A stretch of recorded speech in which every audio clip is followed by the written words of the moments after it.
They laughed when they thought I couldn't hear, but I could. I always could. The dinner was held at one of those soulless rooftop venues. High glass walls that were less about the view and more about flaunting status.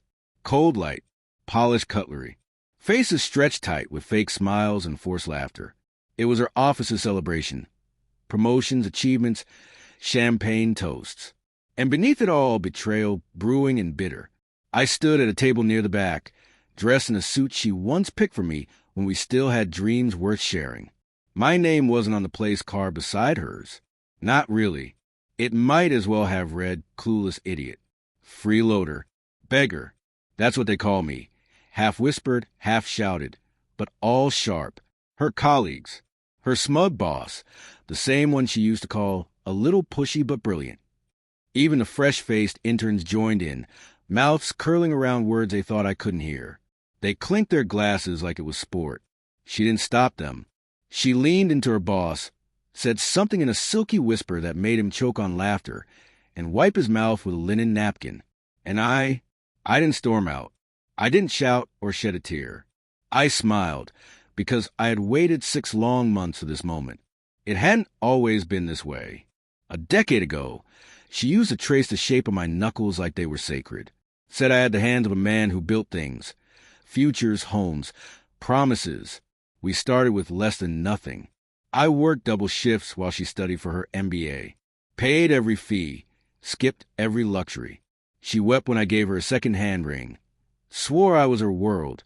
Said she wanted to build an empire with me. And then came the promotions. The new clothes. The private meetings that ran into midnight.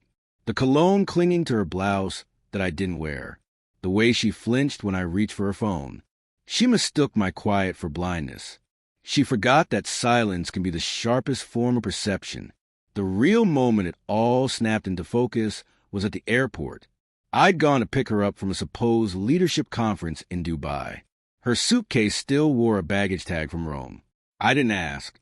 She lied anyway. Said the seminar went well. Show me a photo with a doctored timestamp. That night, something inside me shifted. I stopped being her husband and became a witness. I gathered everything in silence. Installed a recovery app on our shared tablet, one she forgot to log out of. I found emails, pictures, even a video of her and her boss. Filmed in my garage, her wearing my hoodie like a sick joke. I dug deeper. Found the credit card she thought she'd hidden. Paid for by the company. Used for their getaways, their stolen hours. She laughed behind my back.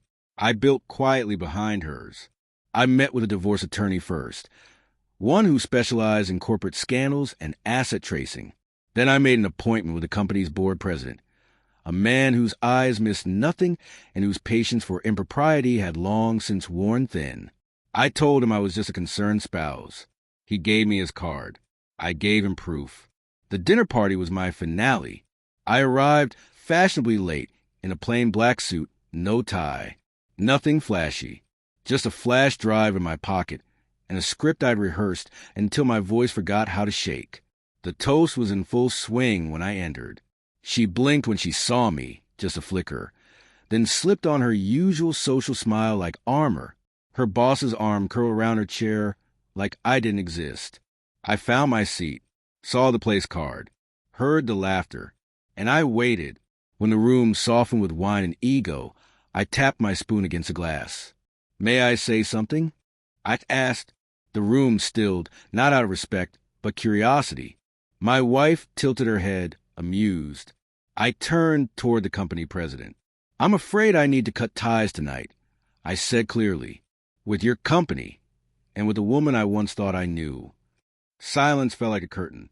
I reached into my jacket and held up the flash drive, not like evidence, but like a verdict. Contained in here, I said, are multiple violations of company policy, unauthorized use of corporate funds, unreported travel, improper conduct between executives and their subordinates. I saw her boss flinch. I saw the color drain from her face. I looked the president in the eye. I believe your code of ethics still holds weight. Or did that change after the Rome trip? A gasp somewhere near the front. The president rose slowly. Security responded quicker than I expected. Within seconds, her boss was being walked out, red-faced and shouting half-coherent denials. My wife stood and stumbled after him, crying, voice breaking, makeup smudged like a mask melting under heat. The board president turned back to me and offered his hand. "We'll be in touch," he said.